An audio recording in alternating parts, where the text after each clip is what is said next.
Hi everyone. आज हम analog circuits subject start कर रहे हैं और जैसे आप सभी को पता है एनालॉग सर्किट्स 3 ब्रांचेस के लिए बहुत इम्पॉर्टेंट है।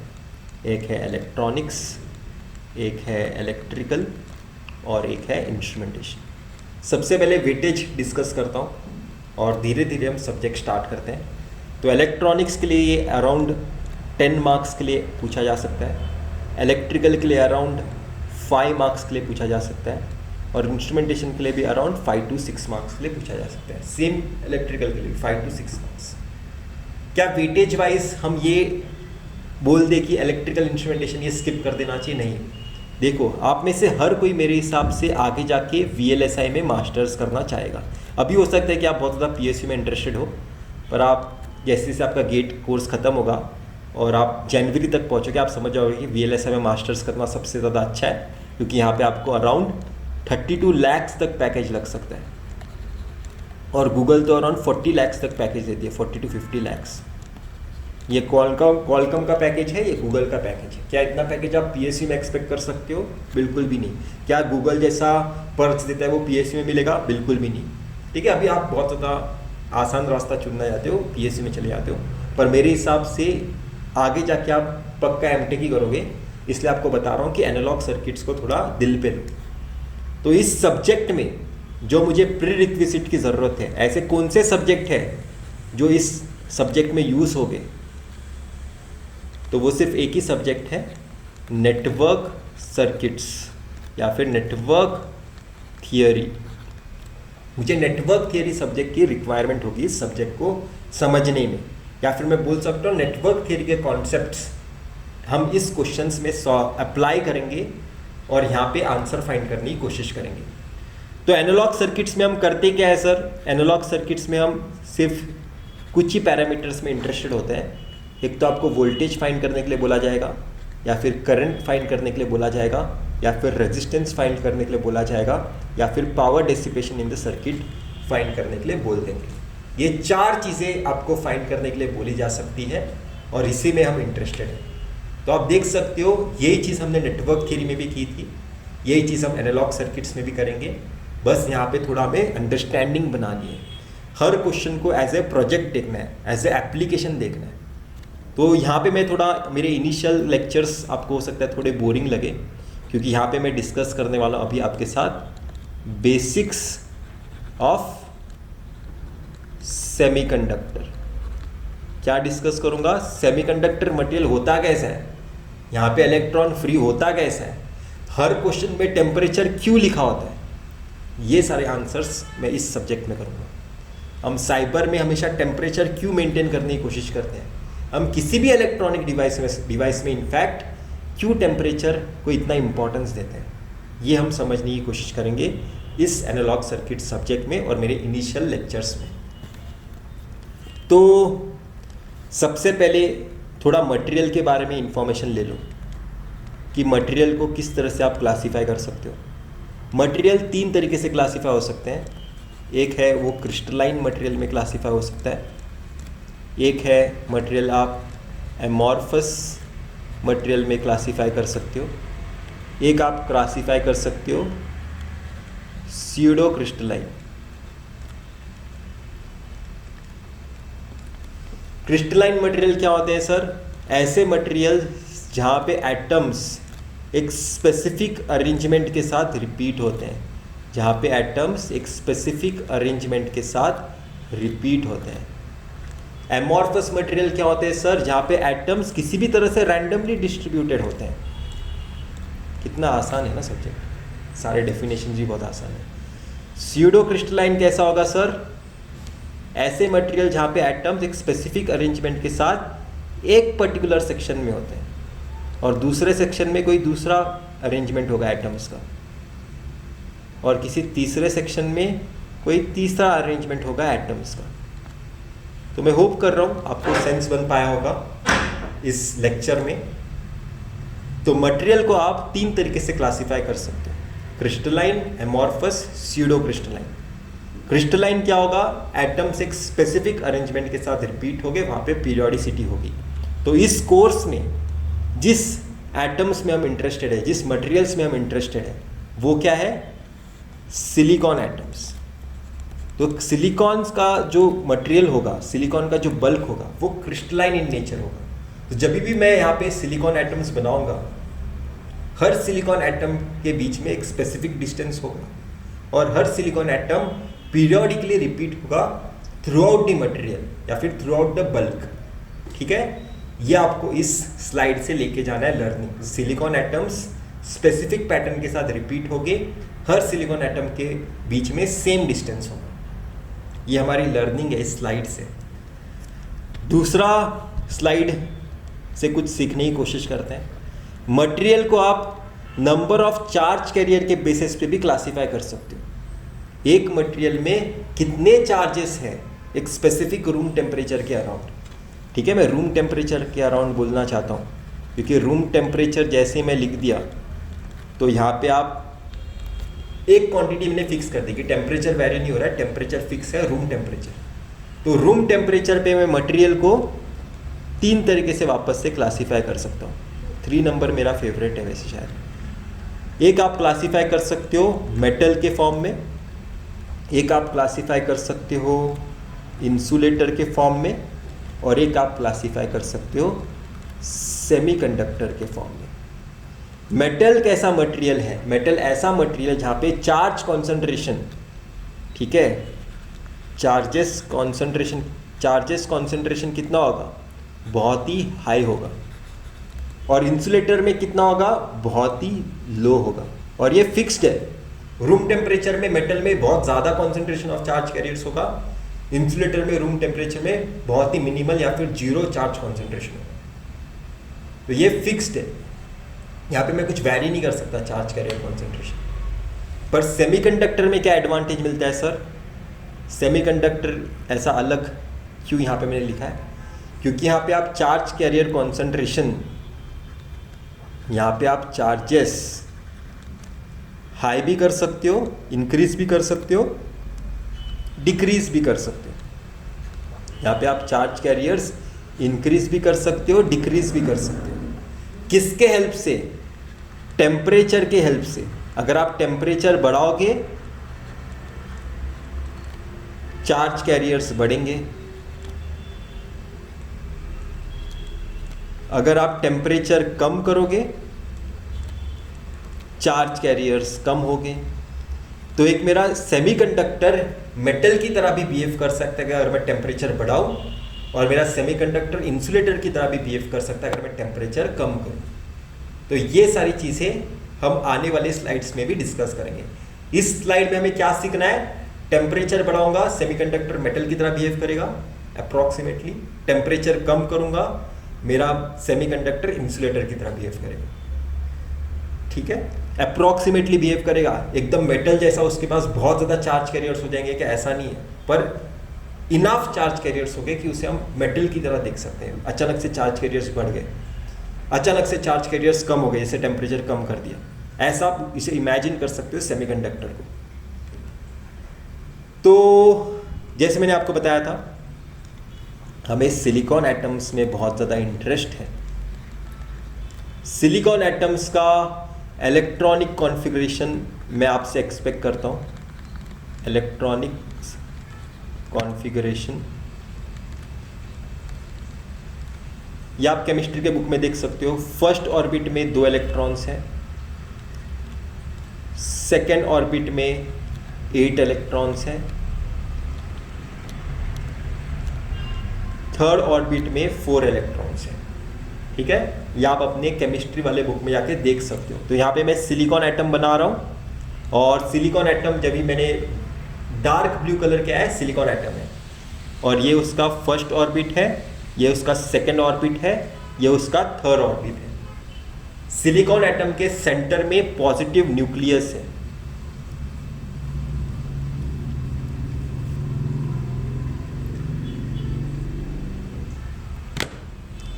सिलिकॉन एटम के सेंटर में पॉजिटिव न्यूक्लियस है। ठीक है, यहाँ पे सिलिकॉन एटम के सेंटर में पॉजिटिव न्यूक्लियस है। तो फर्स्ट ऑर्बिट में कितने इलेक्ट्रॉन्स हैं सर? 2 इलेक्ट्रॉन्स हैं, 2 इलेक्ट्रॉन्स बना दो। सेकेंड ऑर्बिट में कितने इलेक्ट्रॉन्स हैं? 2 + 6 8 इलेक्ट्रॉन्स। यहाँ पे एक इलेक्ट्रॉन बना दिया, यहाँ पे, यहाँ पे, यहाँ पे, यहाँ पे, यहाँ पे, यहाँ पे, यहाँ पे 8 इलेक्ट्रॉन्स हो गए। थर्ड ऑर्बिट में कितने इलेक्ट्रॉन्स है? 4 इलेक्ट्रॉन्स है, तो बना दो 4, 1 2 3 4। तो हमने अपना इलेक्ट्रॉन्स ऑर्बिट में बना दिए। ये सारे इलेक्ट्रॉन्स फ्री इलेक्ट्रॉन्स है क्या? नहीं, ये सारे इलेक्ट्रॉन्स सिलिकॉन एटम के सेंटर न्यूक्लियस के साथ अटैच है। न्यूक्लियस क्या है? पॉजिटिव चार्ज है, और ये पॉजिटिव चार्ज सारे इलेक्ट्रॉन्स को होल्ड करके बैठा हुआ है। इन सारे इलेक्ट्रॉन्स में से ऐसे कौन से इलेक्ट्रॉन्स हैं जिन्हें आप आसानी से फ्री करा सकते हो? लास्ट ऑर्बिट के इलेक्ट्रॉन्स अपने पॉजिटिव न्यूक्लियस से बहुत ही ज़्यादा डिस्टेंस में, तो कहीं ना कहीं आप सिर्फ लास्ट ऑर्बिट के इलेक्ट्रॉन्स को रूम टेम्परेचर पे आसानी से फ्री करा सकते हो। किसी भी टेम्परेचर पे नहीं, रूम टेम्परेचर पे किसको आसानी से फ्री करा सकते हो? लास्ट ऑर्बिट के इलेक्ट्रॉन्स को। तो जब भी मैं सिलिकॉन एटम बनाऊंगा, एक चीज़ हमेशा याद रखना, मैं सिर्फ 4 इलेक्ट्रॉन्स बताऊंगा। वो 4 इलेक्ट्रॉन्स क्या बता रहे हैं? लास्ट ऑर्बिट में 4 इलेक्ट्रॉन्स हैं, क्योंकि मैं रूम टेम्परेचर में पूरा एनालॉग इलेक्ट्रॉनिक्स डिस्कस करने वाला हूँ। ठीक है, तो ये था आइसोलेटेड सिलिकॉन एटम। सिर्फ एक सिलिकॉन एटम को हमने देखा और देखा कि वहाँ पे 4 इलेक्ट्रॉन्स में हम इंटरेस्ट रखते हैं, और ये चारों इलेक्ट्रॉन्स फ्री है क्या? नहीं है, चारों इलेक्ट्रॉन्स पॉजिटिव सेंटर बीच में जो न्यूक्लियस है उसके साथ अटैच्ड है। पर अगर हम मटेरियल की बात करें, स्पेसिफिकली कौन से मटेरियल की? क्रिस्टलाइन मटेरियल की। तो क्रिस्टलाइन मटेरियल में होता क्या है? सिलिकॉन एटम्स रिपीट होते हैं पीरियोडिकली। सिलिकॉन एटम्स रिपीट होते हैं पीरियोडिकली। तो हर सिलिकॉन एटम में हमने देखा था कि उसके पास 4 सिलिकॉन एटम्स हो गए लास्ट ऑर्बिट में, इसके पास भी 4 सिलिकॉन एटम्स हो गए, वैसे इसके साथ भी 4 सिलिकॉन एटम्स हो गए। ये सारा मेरे हिसाब से आपने पढ़ा हुआ है, तो इसे मैं थोड़ा और फटाफट निपटाता हूँ, ये तो ज़्यादा इलेक्ट्रॉनिक डिवाइसेस जैसा सब्जेक्ट बन जाएगा। शॉर्ट में बताओ, ये सारे सिलिकॉन एटम्स इस सिलिकॉन एटम के न्यूक्लियस के साथ अटैच हमने सीखा है। पर अभी इस इलेक्ट्रॉन के बाजू में और एक सिलिकॉन एटम आया है, तो ये इलेक्ट्रॉन इस एटम के साथ भी इन्फ्लुएंस कुछ ना कुछ रखेगा। इनके इलेक्ट्रॉन्स के साथ भी ये फोर्स ऑफ रिपल्शन शायद से भी फील करेगा, और ये इलेक्ट्रॉन इसके न्यूक्लियस के साथ भी कुछ फोर्स ऑफ अट्रैक्शन फील करेगा। तो वो सब हम किस तरह से बताएंगे अभी सर? वो सब हम बताएंगे with the help of covalent bond. ये सब सिलिकॉन एटम्स एक दूसरे के साथ कोवेलेंट बॉन्ड बनाएंगे और स्ट्रक्चर को इक्विलिब्रियम पे लाएंगे, स्टेबल करने की कोशिश करेंगे। पकड़ के बैठे हैं अभी सराउंडिंग सिलिकॉन एटम्स एक दूसरे को, और हर कोवेलेंट बॉन्ड के बीच में 2 इलेक्ट्रॉन्स हैं। हर कोवेलेंट बॉन्ड में कितने इलेक्ट्रॉन्स हो गए? 2 इलेक्ट्रॉन्स हो गए।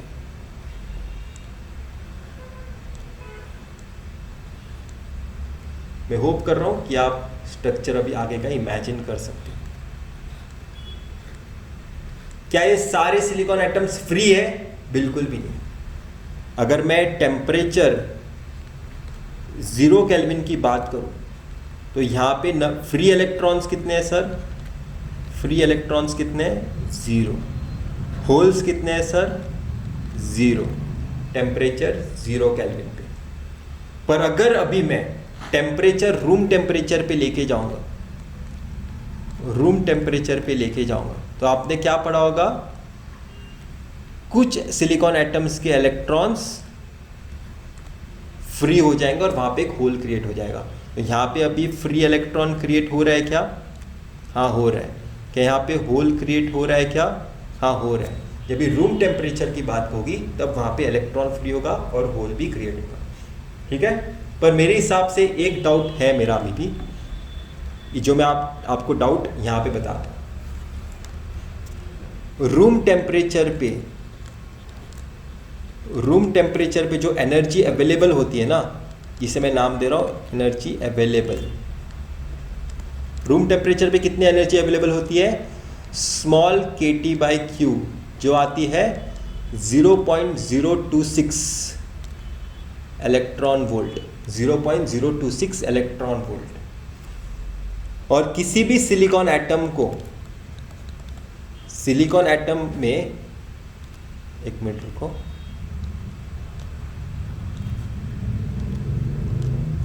किसी भी सिलिकॉन एटम को फ्री इलेक्ट्रॉन देने के लिए एनर्जी कितनी रिक्वायर्ड है? रिक्वायर्ड एनर्जी कितनी है? ये आपने पढ़ा होगा 1.1 इलेक्ट्रॉन वोल्ट।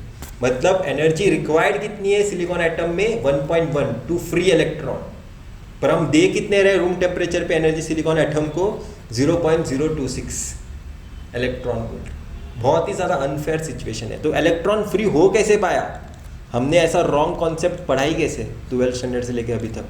एक्चुअली में आप में से तो बहुत लोगों ने इंजीनियरिंग भी कंप्लीट कर दी है, फिर भी आप यही रॉन्ग कॉन्सेप्ट पता नहीं कौन से ज़माने से पढ़ते आए हो।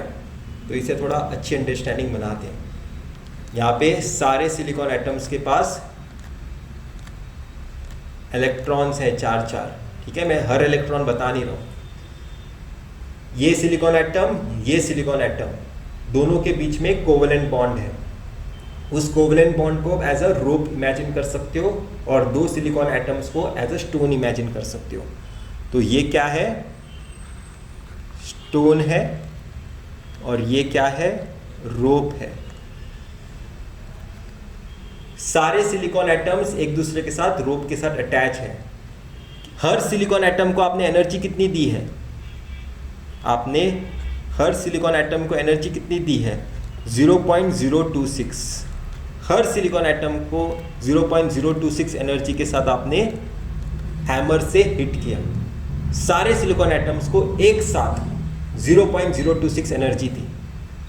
पर क्या हर सिलिकॉन एटम सिर्फ 0.026 एनर्जी के साथ वाइब्रेट करेगा? ऐसा नहीं है, क्योंकि एक सिलिकॉन एटम दूसरे सिलिकॉन एटम के साथ रोप के साथ अटैच है। जैसे ये हिलेगा इससे भी हिलना ही होगा। तो होता क्या है कि कुछ सिलिकॉन एटम्स के पास एनर्जी इस तरह से इंक्रीज होते जाती है, एनर्जी इस तरह से इंक्रीज होती जाती है कि वो अप्रॉक्सीमेटली 1.1 इलेक्ट्रॉन वोल्ट एनर्जी के साथ वाइब्रेट करना स्टार्ट कर देते हैं। कुछ जगह कंस्ट्रक्टिव ऑसिलेशन होता है, कुछ जगह डिस्ट्रक्टिव ऑसिलेशन होता है। कुछ सिलिकॉन एटम्स ज़्यादा वाइब्रेट करना स्टार्ट करते हैं, कुछ सिलिकॉन एटम्स कम वाइब्रेट करना स्टार्ट करते हैं। तो जहाँ पे ज़्यादा वाइब्रेशन होता है वहाँ के इलेक्ट्रॉन्स फ्री हो जाते हैं और कोवेलेंट बॉन्ड के अंदर एक होल क्रिएट हो जाता है। इस तरह से सिलिकॉन एटम इलेक्ट्रॉन फ्री करता है। ठीक है, इसे हम और अच्छी तरीके से यहाँ पे बॉन्ड डायग्राम भी बना के दिखाते हैं। ये सिलिकॉन एटम है,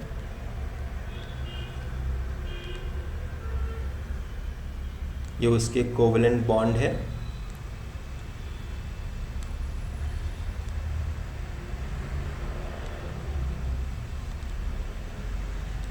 यहाँ पे इलेक्ट्रॉन है, यहाँ पे इलेक्ट्रॉन। हर सिलिकॉन एटम के आसपास अभी वो 8 इलेक्ट्रॉन्स फ्री करते हैं कोवेलेंट बॉन्ड के कारण।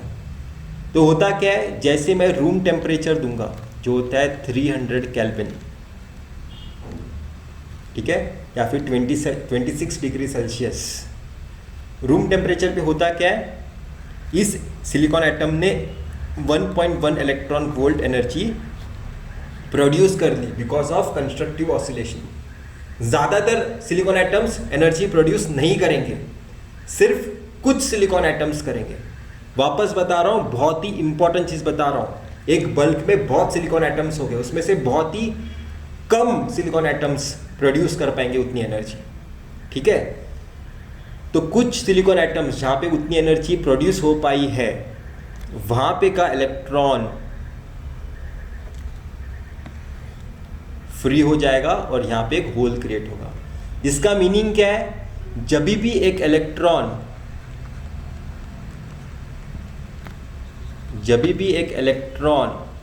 फ्री होगा, फ्री क्या दे रहा है इलेक्ट्रॉन? एक होल दे रहा है। तो जितने इलेक्ट्रॉन प्रोड्यूस होंगे उतने ही होल्स प्रोड्यूस होंगे। राइट, सिलिकॉन एटम्स के थ्रू जितने भी इलेक्ट्रॉन्स फ्री होंगे उतने ही होल्स होंगे, क्योंकि एक सिलिकॉन एटम जैसे एक इलेक्ट्रॉन फ्री करता है ऑटोमेटिकली कोवेलेंट बॉन्ड के अंदर एक होल क्रिएट हो जाता है। मैं स्पेसिफिक टू सिलिकॉन एटम बता रहा हूँ, क्योंकि आगे जाके जब भी मैं n type p type discuss करूँगा तब ये केस नहीं होगी। सिलिकॉन एटम्स में क्या हो रहा है, जैसे एक इलेक्ट्रॉन फ्री हो रहा है एक होल क्रिएट हो रहा है। इसे ही हम कहते हैं electron hole pair generation, electron hole pair generation, ये पेयर में जनरेट होते हैं। ये E stands for electron, H stands for holes और P स्टैंड्स फॉर पेयर। तो मैं होप कर रहा हूँ आपको थोड़ा अच्छा अंडरस्टैंडिंग बना होगा EHP जनरेशन का भी। अभी तक हमने बॉन्ड मॉडल समझा था, ये है बैंड मॉडल। मैंने क्या बताया था, सिलिकॉन एटम में लास्ट ऑर्बिट में कितने इलेक्ट्रॉन्स होते हैं, 4 इलेक्ट्रॉन्स होते हैं। क्या ये फ्री होते हैं T = 0 केल्विन पे? बिल्कुल भी नहीं। तो ये सारे इलेक्ट्रॉन्स कहाँ पे होंगे, वैलेंस बैंड में होंगे। वैलेंस बैंड मतलब वैलेंस ऑर्बिट के इलेक्ट्रॉन, वैलेंस शेल के इलेक्ट्रॉन, लास्ट ऑर्बिट के इलेक्ट्रॉन्स वैलेंस बैंड में होते हैं। इन इलेक्ट्रॉन्स को जब भी आप फ्री करते हो, कब करते हो, ऐसे खुद ही फ्री हो जाते हैं क्या? नहीं, सबसे पहले तो टेम्परेचर बढ़ाना पड़ता है, टेम्परेचर रूम टेम्परेचर पे लेके आना पड़ता है 300 केल्विन। तब क्या होता है, कुछ इलेक्ट्रॉन्स फ्री हो जाते हैं और वैलेंस बैंड के अंदर एक होल क्रिएट हो जाता है। इसका मीनिंग क्या है, फ्री इलेक्ट्रॉन्स ये तो कहां पे देखना है, कंडक्शन बैंड के अंदर देखना है। होल्स कितने प्रोड्यूस हुए कोवलेंट बॉन्ड के अंदर अगर देखना है, कहां देखोगे, वैलेंस बैंड के अंदर देखोगे। होल्स आपको वैलेंस बैंड में मिलेंगे, फ्री इलेक्ट्रॉन्स आपको कंडक्शन बैंड में मिलेंगे। एक बहुत ही इंपॉर्टेंट लेसन मैंने आपको दिया है।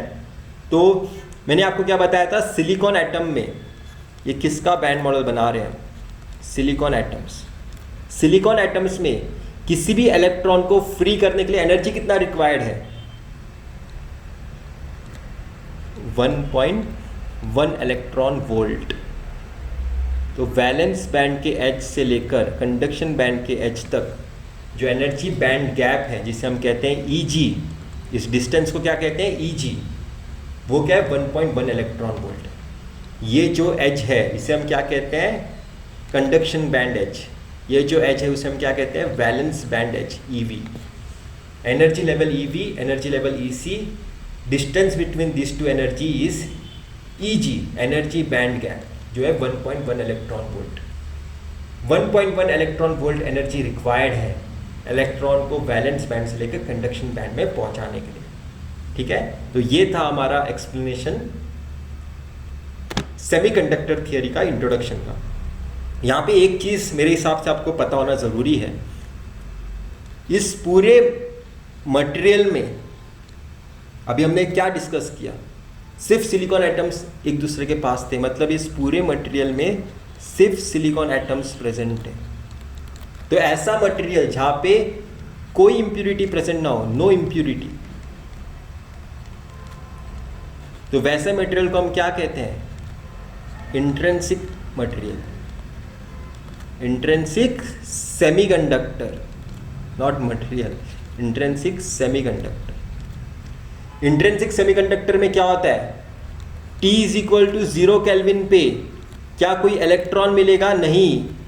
इलेक्ट्रॉन मतलब फ्री इलेक्ट्रॉन मिलेगा, नहीं। क्या आपको कोई होल्स मिलेंगे, बिल्कुल भी नहीं। पर रूम टेम्परेचर पे जब 300 केल्विन पे लेके जाओगे टेम्परेचर, तो क्या होता है कि आपको फ्री इलेक्ट्रॉन्स मिलते हैं, फ्री इलेक्ट्रॉन्स। और जितने फ्री इलेक्ट्रॉन्स मिलेंगे उतने ही फ्री होल्स भी मिलेंगे, दोनों इक्वल अमाउंट में जनरेट होंगे। पर मैंने आपको एक चीज यहां पे बताई थी कि सिर्फ ये जो नंबर होगा ना, कितने इलेक्ट्रॉन्स जनरेट हुए इंट्रिंसिक सेमीकंडक्टर में, वो बहुत ही मिनिमल होगा। मिनिमल मतलब बहुत कम नंबर्स में हमें चार्ज कैरियर मिले, मिनिमल कॉन्सेंट्रेशन।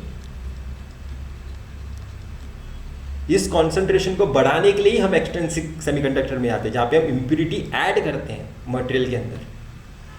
तो ये कितना मिनिमल है, अगर हम पर सेंटीमीटर क्यूब सिलिकॉन एटम में देखें, पर सेंटीमीटर क्यूब में 10⁻22 एटम्स होते हैं सिलिकॉन। एक सिलिकॉन के बल्क में पर सेंटीमीटर क्यूब में 10⁻22 एटम्स होते हैं। पर रूम टेम्परेचर पे कितने ये एटम्स हैं, रूम टेम्परेचर पे कितने इलेक्ट्रॉन्स जनरेट हो पाते हैं, कितने इलेक्ट्रॉन जनरेट हो पाते हैं? 10 power 10 electrons, 10 power 10 electrons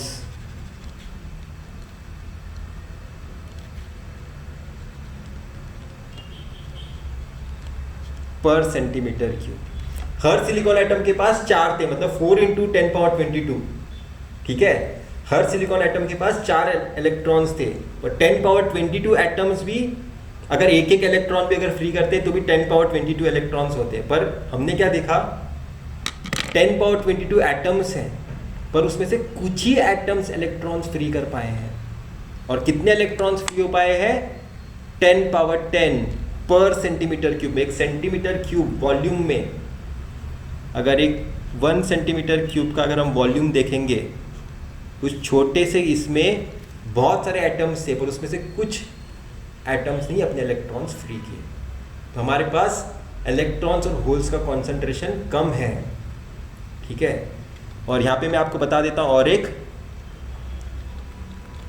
Ni stands for intrinsic charge concentration, N stands for electron concentration, P stands for hole concentration. मैं N is equal to P क्यों लिख पाया हूँ? क्योंकि ये फ्री इलेक्ट्रॉन्स बता पा रहे हैं और ये होल्स बता रहे हैं। और इंट्रिंसिक में मैंने क्या बताया था? इलेक्ट्रॉन होल पैर में जनरेट होते हैं, इलेक्ट्रॉन होल पैर में जनरेट होते हैं, इसलिए मैं N is equal to P लिख पाया हूँ। उस नंबर को मैं क्या बता रहा हूँ? 10 पावर 10 होगा वो नंबर पर सेंटीमीटर क्यूब।